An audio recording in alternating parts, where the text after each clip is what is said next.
Well, I've been asked to talk about the subject of playing down the risks of nuclear energy. That is, of course, a very broad topic. And I thought that I should start by telling you more about the history of nuclear energy. Because, how shall I put this? There have been a lot of misunderstandings in terms of how nuclear energy came about. A lot of proponents of nuclear energy want to make people believe that they had been looking for a cheap way of producing energy, and this is how they had found nuclear energy. But that wasn't the case. The root causes and the origins of nuclear energy are different ones, so I'll talk about that. Then I'll talk about the nuclear chain. Now, the nuclear chain, starting with the front end, so the beginning of nuclear energy, uranium mining, all the way to the back end, namely nuclear waste. I'll talk about Hibakusha Global, and I'll talk about the story of nuclear energy and how it will play out. So let's start with a short history of nuclear energy, and it starts, like the nuclear age in general, in the desert of New Mexico in the US during the Second World War. That's the Manhattan Project. For many years, this project, well, they had developed a nuclear bomb that decided the war, at first against Hitler's Germany, and then during the war, it was used against Japan. On the 16th of July, 1945, the scientists of the Manhattan Project detonated the first nuclear bomb, a device that you can see on the left. Here you can see how it looked after the explosion. And as we all know, at this time, Germany had already been forced to its knees, so that this first nuclear test, well, it was tried out in first Hiroshima and then 3 days later in Nagasaki. Here you see pictures from August of 1945 that shows the destruction that the nuclear bomb caused in Hiroshima. And since this memorable date, humanity had been informed about the fact that there was such a technology of nuclear fission, and you can imagine that renowned scientists, even back then, in summer of 45, warned what it meant for humanity to have this incredible power to eradicate entire cities with a single bomb. It came as it had to come. Other countries copied this technology. In August of 1949, the Soviet Union tested its first nuclear bomb in Semipalatinsk, today's Kazakhstan, and the predominance of the US in terms of nuclear technology had been broken, and this was the beginning of the nuclear arms race. This was followed by Great Britain, France, and later also China. So these were countries that also developed nuclear weapons. And in this first nuclear age, uranium was needed primarily to produce fissile material, weapon-grade material, so uranium bombs, or then later plutonium bombs or hydrogen bombs.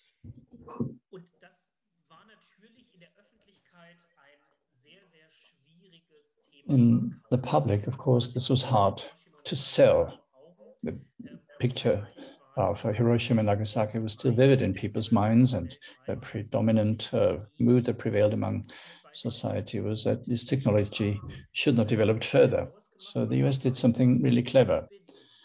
They tried to find a positive spin. They tried to find something positive about nuclear technology that would make nuclear weapons and nuclear fission attractive to people. And for that purpose, they used a spin-off effect of the production of nuclear weapons. So when uranium is turned into weapon-grade plutonium, enormous amounts of energy were released. And this is what you do in power plants.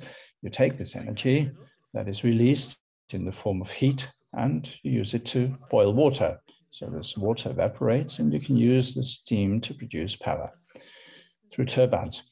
So this is what the military and the government used in order to turn the production of nuclear weapons into a civilian energy production. And they call this concept or this project Atoms for Peace. So this is actually a rather dumb name because atoms do all kinds of things, but they make neither peace nor war. But of course, nuclear fission was to bring peace by providing unlimited amounts of energy, and humanity was to be provided with free of charge energy. So at the time, this said energy too cheap to meter. So energy should be so cheap that you don't even need to meter it anymore. Of course, this was a false promise the way it is today. We know that nuclear energy is the most expensive method out there in order to cook water, to make water boil. But anyway, back then, this advertising pitch that the US and their allies in South Korea and Europe used, well, they tingled around the world and they said, we are going to promote nuclear energy in your countries, and in exchange, you will give us the enriched uranium and we will dispose of it, or we are going to put it into nuclear weapons. So it's a win-win situation, if you will. And the Soviet Union then joined the bandwagon, and it was the first country globally that used civilian nuclear energy. So they built a power plant that fed power into the public grid. So there was the nuclear reactor AM1 in Obninsk, close to Leningrad, or St. Petersburg now. AM1 stands for Atomsky Mir, so the peaceful atom. So 9 years after nuclear bombs were dropped on Hiroshima and Nagasaki, and 9 years after the first use of nuclear fission, we have the first civilian nuclear power plant in the Soviet Union, followed 2 years later by the first civilian nuclear power plant in the Western world in Sellafield in northern England. The idea that nuclear energy was developed as an end in its own right, well, turns out to be a lie, because there was a technology that was used for weapons production. And since it also had a civilian collateral benefit, so the released energy could be turned into nuclear power, and so it was used for power plants. And at the beginning, it was still controlled by the military and those in charge of nuclear weapons programs. So the way it was, and the way it still is in many countries, is that the nuclear industry is not split up into the military and the civilian arm, but in many countries, the military and the civilian industries are one and the same institution. So it is the same institution that is in charge of the civilian nuclear power plants and also the military applications. So that's the way in Russia and in, also to some extent in the USA and in France, other than in Germany, where there was never any production of nuclear powers. But there had been plans under Adenauer and under Strauss. There had been plans to produce a nuclear bomb for Germany, so that the civilian projects were always led by the idea that there should be an option to also build a bomb. And that was the case in South Korea, in Japan, in Germany, in Switzerland, in Argentina, in Sweden, and in many other countries that wanted to play along in this game. In 1957, let's go back.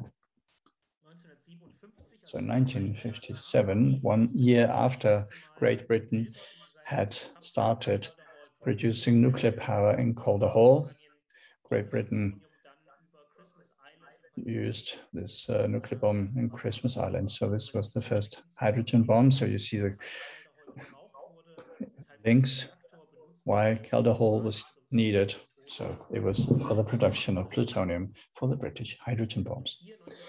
And here in 1957, so another 12 years after the first US nuclear bomb was dropped, This was the first nuclear power plant in Alameda in California. So this was feeding power into the public grid. So the German Institute of Economic Research in its publication of 2019 reached the conclusion that nuclear power was never designed for commercial power generation, but for nuclear weapons, and that nuclear power plants were conceived primarily as plutonium factories with an attached electricity production. The driving force, according to the German Institute for Economic Research, had always been military developments and interests, especially the production of weapons-grade plutonium, and also since the 1950s, the development of pressurized water reactors as a propulsion technology for submarines and later also for aircraft carriers. And that is one of the most important insights of research, which shows that countries such as France or Great Britain continue to be so attached to nuclear energy. They need this technology as a civilian backbone of their military nuclear weapons programs. And on the one hand, it is the nuclear missiles fired from submarines, but also the propulsion for their submarines and for their aircraft carriers. And that's a way whether you look to India, China, Russia, Great Britain, France, and also to some extent Israel and North Korea or Pakistan. So that's the new countries that have also acquired nuclear power and nuclear weapons. So this is a diagram that shows all the countries in red that have nuclear energy and that are actively using nuclear energy, such as Turkey, that is currently building its first nuclear power plant with the help of Russia. And in orange, you see the countries that don't have any power plants of their own, nuclear power plants, but that are involved in the international nuclear industry because they are mining uranium. And if you compare those to the countries that have military nuclear capacities, you can see that apart from the red countries, that's the official countries who officially have the nuclear weapons, and the pink ones that unofficially have it, but almost all countries that are engaged in the civilian use of nuclear power have at some point in their history also had or still have a military program. So South Africa, for example, during the era of apartheid, they built their own nuclear weapons. So they had nuclear weapons and they probably tested them with the help of the Israelis in the Indian Ocean. And after the era of apartheid, they abolished these weapons, but also other states such as Germany, Sweden, and Switzerland that operated such military nuclear weapons programs and then stopped them at some point. So if you take a look at the role that nuclear energy plays as a source of power, you see that nuclear energy is not a solution for all countries in the world, and it's definitely not a solution for the energy needs of the global population, but it's an elitist project that refers to the nuclear powers and the allies. The USA will have 46%, followed by China, Russia, and the UK. So the 5 official nuclear weapon states produce 70% of nuclear energy globally. Then there's South Korea and Canada or Ukraine, so close allies of the nuclear weapon states. So Ukraine was part of the Soviet Union prior to its collapse, but also Germany or Japan, for example. So these are states that are involved in a nuclear shield or in military allies or close economic ties, and that also have their own industries that work with or as suppliers for these weapons, nuclear weapon states. So much on a short history of nuclear energy, which I believe explains why nuclear energy and nuclear power are often perceived as two sides of the same coin. This brings me to the next part of my presentation, which is about the nuclear chain. So the nuclear chain is shown here graphically, and I'm going to refer to the individual aspects of the nuclear chain because I believe that it helps to understand how it's all related. It all starts with uranium mining. So uranium is a substance that comes from mines, that is mined either physically or chemically, so-called leaching. And in uranium mining that occurs in Kazakhstan or Canada, for example, there's not only uranium ore that is mined, but also a lot of, almost a tenfold amount of radioactive slag or waste. So when it comes to chemical or physical processes where we work with a lot of water, these are produced and that is deposited around the uranium mines in large tailings tanks. Bereinigt, wird zu Yellow Cake gemacht und geht dann in große Atomfabriken, wo es angereichert wird. Angereichert auf eine Konzentration von Uran 235. At a concentration of uranium 235 of 20%, and it is used for civil nuclear energy, or to a purity degree of 90%, which is used for nuclear warheads. But it is the same type of uranium that is used for both industries, and this is why in many countries also the transport infrastructure of uranium mining, enrichment, processing, all the way to transport to the factories is identical. In France, for example, gets uranium from Niger, produces fuel rods, and also the warheads for nuclear use in this process. Of course, also Germany is involved as big nuclear services reactor. We have fuel rods, for example, the production of fuel rods in Germany. The nuclear weapons, more than 2,000 have been detonated in the framework of nuclear weapons tests, lead to radioactive fallout, contaminating the environment and making a contribution to us having cesium values in almost all the areas of the northern hemisphere. But civil nuclear use also has a waste product, which is atomic waste, nuclear rods. And for some years, there was the idea that all this waste could be sent to processing plants and they could filter out the actual waste, and reusable fuel rods could be led back to the power plants. And this concept has failed because it's not remunerative. It just doesn't wash that way.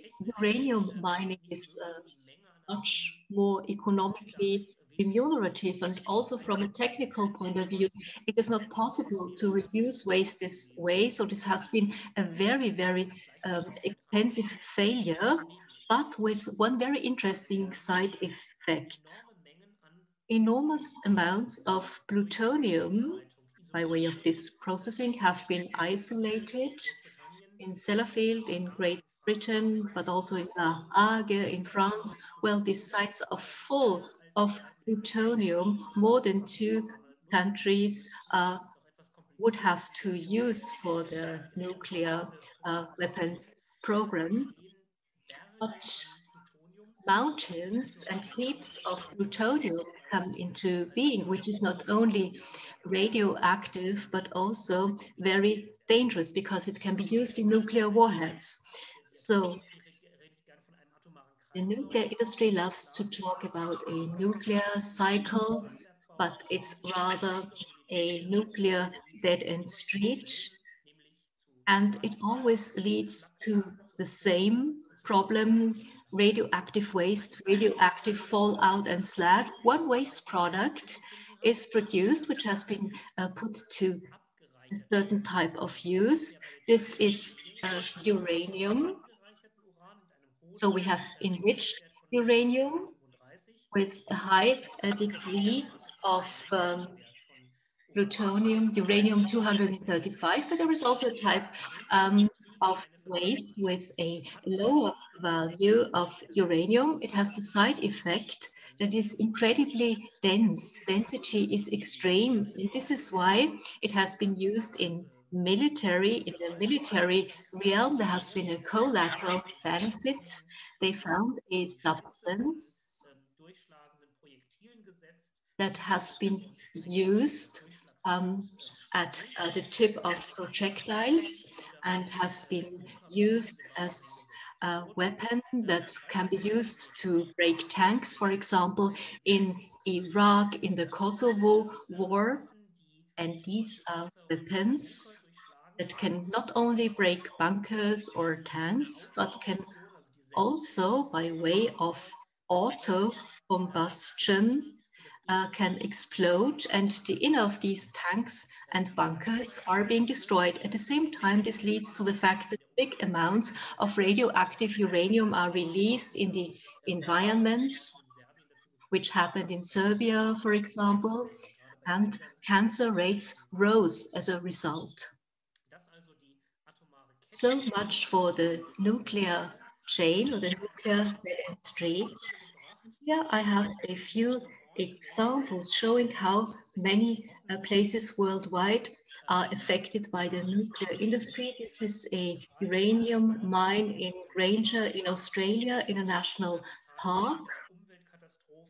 And on account of different environmental disasters and radioactive combination of the tropical rainforests, it has been finally shut down. Another uranium mining site in Gabon, where France, in the jungle of Gabon, for many decades mined uranium. You can see the impact of uranium mining activities. Tens of thousands of people were exposed to radioactive radiation, and Ottail, Canada, a big supplier of uranium for US weapons, Saskatchewan in the north of Canada. And here you can see how radioactive slag is being dealt with. It is being transported into lakes. Also, Germany, former GDR, Saxony and Thuringia were involved in uranium production. So the nuclear weapons of the Soviet Union in Semipalatinsk, they stemmed, a major part of the uranium stemmed from the GDR between 1946 and 1990 in the Erzgebirge. A great deal of uranium was mined, and the impact for people, animals, and the environment are very costly. There have been many renaturation projects, and to this very day, water from these mines has to be processed and filtered, and many thousands of miners have been suffering from the consequences of radioactive contamination, radiation-induced diseases. A few examples of the impact of the production of weapons-grade uranium. Mayak Kishtim in Russia, a site which is known for different incidents. The incident of 1957, which led to a big radioactive trail in the Ural region, but also explosions, fires, other situations. It led to a situation where the river that you can see here is one of the most contaminated places worldwide. In the US, in Washington, we can see Hanford, one of the most contaminated sites in the world. So a lot of radioactivity has been released, and targeted experiments have been made. For example, we have seen that radioactive substances have been transported into the soil, into the air, and large parts of the population have been contaminated. You can see the examples of Chernobyl and Fukushima. Here we can see a picture of Chernobyl. And this week there has been the 35th anniversary of the nuclear disaster of April 26, 1986, where the fourth reactor unit of the Chernobyl nuclear power plant north of Kiev exploded close to the border of Belarus. And as we all know, radioactive fallout reached until Austria, France, all the way to Austria, France, Sweden, and we all received substantial amounts of radioactive fallout. And to this very day, many areas in Germany, in Austria, have been contaminated by radioactive contamination. Many animals have been contaminated, and there are many substances that potentially cause cancer. Interestingly enough, in Europe, so we don't have very stringent rules also on account of the Chernobyl disasters. And several years ago, there was a jam from Austria, marmalade from Austria, which had to be taken off the market in Japan because the thresholds pertaining to radioactive substances had been exceeded. So many people had to leave their homes close to Chernobyl, also close to Pripyat and in Pripyat, and also the many liquidators, the people who came from far and wide in the Soviet Union and who worked to clean up the site in the weeks and months after the disaster. 800,000 people were used for clean up, and many worked with their bare hands, and a major part of them is still suffering from the consequences of contamination. So a more recent example of a big incident, a ultimate NCA, is of course Fukushima, and this year there is the 10th anniversary, and we have seen that also in Fukushima, the nuclear industry has tried to cover up everything and to purport beautiful images and to feign normalcy, which doesn't exist in the region. There were 4 detonations, which led to radioactive contamination in Japan. Of the entire amount of radiation was released, less than in Chernobyl. And Japan was very lucky because the wind blew in the right direction, because as opposed to Chernobyl, where the wind transported radiation to sites on land, 79% of radioactivity in Japan was blown out to the open sea, so that the share of radiation on land where people live was relatively low. And the question posed to the then Japanese Prime Minister as to the measures that would protect the Japanese population the most and to mitigate the impact. He said it was luck, and it was sheer luck. And I think this have not been reliable measures we can rely on as citizens, as people. So there are 2 further examples. Windscale, Sellafield in Great Britain, I mentioned it before.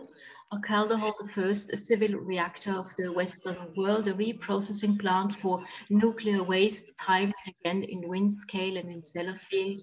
There have been nuclear incidents where big amounts of radioactivity flew into the Irish Sea, and the milk was not drinkable for quite a long amount of time because radioactivity was released. This is quite a horrible example of how we in Europe have contaminated our environment, and also in La Hague in France and there are planned and unplanned releases of radioactivity, the high radioactivity that was released, for example, in the North Sea, has not been caused by the detonation of nuclear weapons tested by Chernobyl, but primarily by Sellafield and La Hague, these two nuclear power plants releasing radioactivity into the sea on a daily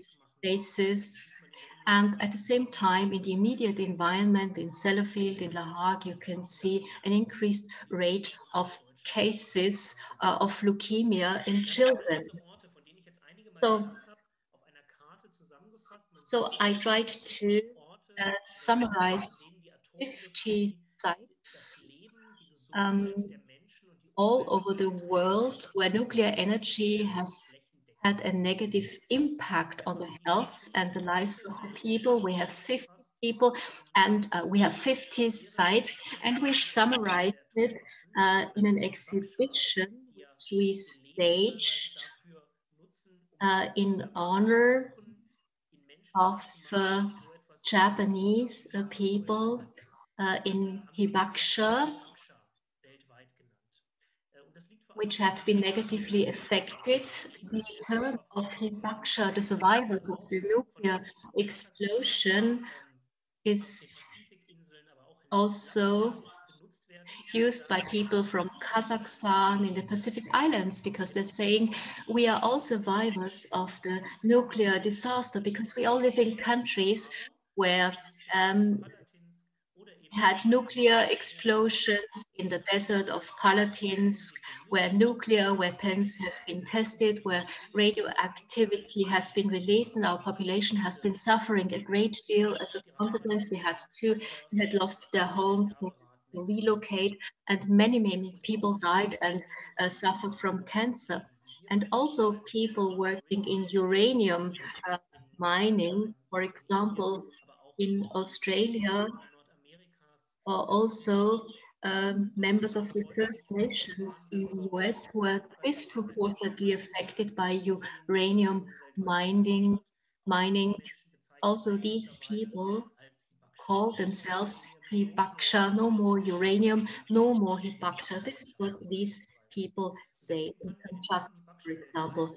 And this is why we found the name of Hibakusha quite suitable. So you can watch the exhibition on the internet, and it shows how pronounced the effects of the nuclear energy are in terms of human health. And this brings me to the end of our presentation. What about the future? We talked about the origins, about the beginnings. We talked about the strong link between military, civil use, the nuclear chain. We have seen that this nuclear chain is a global problem, from the coasts of Australia all the way to the factories in Germany and to the nuclear sites in the US and to the places of nuclear destruction in Fukushima and in Chernobyl, and also the places where we have nuclear repositories in a very regulated way in Germany, or in a rather unregulated way. So if we leave it to these people, these are members of TEPCO, the story will continue as follows. So Japan managed to contaminate everything.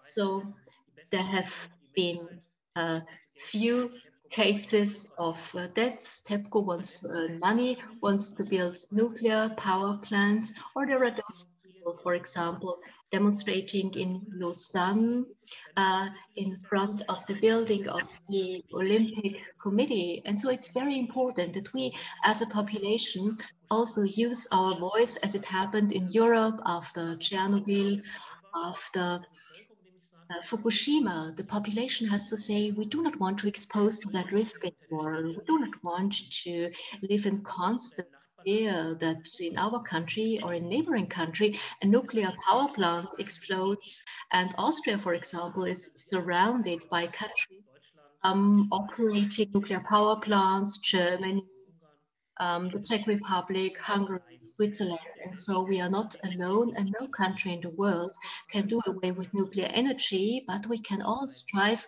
towards a future no longer viewing nuclear energy as a suitable measure to bring water to a boil. There is a lot of talk about the nuclear renaissance. If we take a look at the figures from the Atomic Energy Commission, these are the forecasts from 2014 to 2059, how civil nuclear energy is going to develop. Even the nuclear industry itself, the IAEI is the big international nuclear industry lobby, reckons with the fact that there will be less nuclear power plants in the coming decades, just because the countries having nuclear power plants don't build new power plants. They do not build enough nuclear power plants, and no new countries will be added, except for countries such as the United Arab Emirates or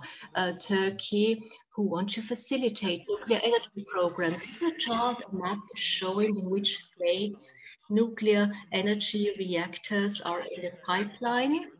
The 3 reactors in Finland, France, and England, and on the other hand in Russia, building nuclear power plants, Belarus and Turkey and Slovakia. With Russian aid, they built nuclear power plants. And then there are some states here in Eastern and in Central Europe, also with Russian support, having nuclear plants that are in the pipeline.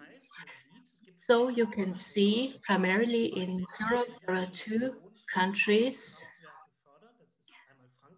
pushing the promotion of nuclear energy, France and Russia. Without these 2 countries, there would be no nuclear power plant in Europe. Why do they do this? What is the underlying agenda? What are the reasons for this? Let's take a look at the 2 nuclear reactors in that France is building, Olkiluoto in Finland, which has been in the pipeline since 2005. Since 2005, it has been built. In 2009, it should have been completed for 3.2 billion euros. Currently, 2021, it's still far from being completed. It should be completed next year at a triple price. If it is ever commissioned and if it will ever feed electricity into the grid, we don't know. So Siemens dropped out from nuclear energy because of this project. Areva went bankrupt, and the state had to step in. EDF is also in dire straits. So it's a €1 billion grave, but still, in the next step in Flamanville in 2007, the identical plant was begun.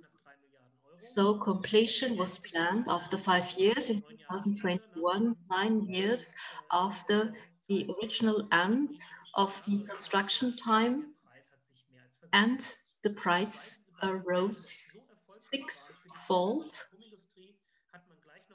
And a 3rd project was added, and in 2018, construction of an identical reactor was started in Great Britain, and costs were scheduled at 18 billion euros, and the price has increased considerably. Here we have to say that already now it is clear that this nuclear power plant, which is planned with Chinese and French support, will produce electricity that is more expensive than the current electricity price in Great Britain, brought about by solar and wind energy. And here we have to say, well, so the British government accepts the fact that British electricity consumers will pay more money for the kilowatt hour than they pay today, or that they would pay for solar energy or wind energy. Why does the state do this? And one of the answers comes from this study of the University of Sussex that could show that the reasoning for the British nuclear project in Hinkley, well, this is can be found in military. Trident missiles have to be renewed, and what they are lacking is resources, infrastructure, and stuff. This is a topic that is highly unpopular in the population, and so cross-subsidization was initiated, and it is done via a civil nuclear energy, and the British population is promised a green, clean nuclear energy, and so they can be sold in nuclear power plant. It's not important if it can feed in many kilowatt hours into the grid, but the target is, the objective is to trigger a boom in terms of the research market, the development market, and the nuclear engineering market, so that the military via cross-subsidization can obtain money for developing Trident, the Trident program, and the same holds true for France. The US deals with the situation quite frankly. They say that they have nuclear power plants in order to maintain our weapons potential. The first power plant that was built in the US in 30 years was built in order to produce substances for the nuclear energy. Also Russia says that they need civil infrastructures in order to keep their nuclear weapons program up and running. These are a few examples, a few pictures of the civil military alliance. And I think you can bring forward the argument that the major benefit goes to the military realm. And of course, also in terms of the propulsion of the submarines, which are part of the nuclear triad. And in 2021, it's not very important where nuclear missiles are stationed on land and which nuclear grade aircraft you have. So submarines with a nuclear propulsion are most important. They can be steered individually. Then they have warheads that can be steered individually, so that with one submarine alone, the 12 biggest cities of Russia could be razed to the ground, and vice versa. With individually controllable warheads, they could be detonated in various places, so that a nuclear submarine could sport 100 more detonation power than in Hiroshima. Nuclear energy is expensive, it's dangerous, it causes cancer, and it's not suitable in order to present global solutions, and it's not relevant for saving the climate. And per month, we will not have one nuclear power plant. This is not feasible, and it's the basis of nuclear weapons. The only benefit that a state, a society could have in 2021 from building a nuclear power plant is that it plans to build a nuclear bomb. What we need is not nuclear energy in order to save the climate and in order to satisfy our energy needs. We need 3 columns: energy efficiency, energy conservation, and renewable energy. And the basis of the whole thing, of this whole transformation, must be a change of our mindsets, of how we deal with the limited resources of planet Earth. It's about changing our consumer and transport behavior, and as a side effect of this entire transformation of the global phase out of nuclear energy that we have mastered, with the exception of China and Russia, is also the limitation of nuclear weapons reduction. Countries know that without a civil infrastructure, their nuclear weapons production cannot be maintained. And for us as IPPNW, it is very important to show this thing. We are the physicians for the prevention of nuclear war, and the test ban treaty can only be realistic if also the nuclear energy industry is also involved. That is not to delude ourselves. As long as there are nuclear power as long as there are nuclear power plants, there will always be the possibility that for one country will one entity manage to produce weapons-grade uranium or weapon-grade and plutonium use it for terrorist purposes or for wars. And also, as long as there are conversely, as long as there nuclear will be weapons, there will always be countries that want to have a civil or military infrastructure in order to produce these weapons. So either you tackle both problems at the same time, or these problems cannot be solved. And there is some information, for example, about the risks and the side effects of nuclear energy. We also have nuclear energy and the fuel for the bomb that shows the link between military and civilian use, a presentation why nuclear energy is not and cannot be a means to address global warming, an article about the phasing out of nuclear power in Europe, a workshop global, an exhibition, 30 years Chernobyl, and our nuclear energy newsletter. So we're going to send this out. And for all those who are interested in the health consequences of Fukushima, this is our Fukushima disaster website. In February, we had an international conference that dealt with the consequences of the nuclear disaster in Fukushima, where we had collected 10 hours worth of video material coming from experts globally about the current status of research. That's it. Thank you very much for your attention.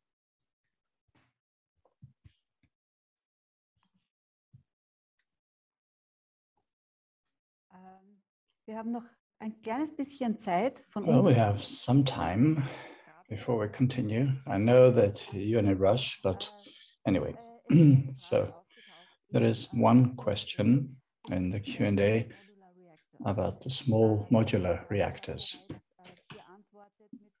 Mr. Darek Ostrowski has already answered by sending a link on the study of the nuclear consulting group, and Arne Gundersen said that the problems are basically the same as for the big power plants. Now, the question is, how would you see it as a member of the International Physicians to Stop Nuclear War? Without being redundant, small modular reactors. So the idea that small modular reactors could be produced that would be able to be added to at will. Well, I understand where the idea is coming from, especially the military always has a problem when there's a foreign deployment that they need a source of power, especially now in this day and age where there's a lot of digitalization, where they operate drones and the IT infrastructure. You need a lot of power for that. And you may not have it on the East African coast, for example. So a mobile nuclear power plant that can be taken there to produce power there would be very attractive. Military, this may be beneficial. You may wonder whether that is desirable or not, that the US military can do more foreign deployments of troops. But for the population, it doesn't make sense. The price of a small modular reactor will not go down because it's smaller. It tends to go up. We know this about technology, that downsizing doesn't really reduce prices. But the risk is the same. These are reactors that produce weapon-grade material and also radioactive material that, in case of an accident, can be released. And if you consider that one of the promises of these small modular reactors is that the developing countries can be provided with cheap energy, then the idea that such miniature nuclear reactors that are somewhere in African states that are subject to a crisis, well, this won't make the world safer.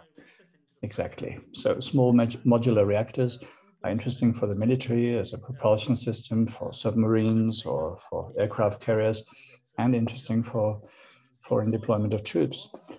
But to provide the population with power, they're much more unsuitable than solar, wind, and geothermal or other renewable energy sources.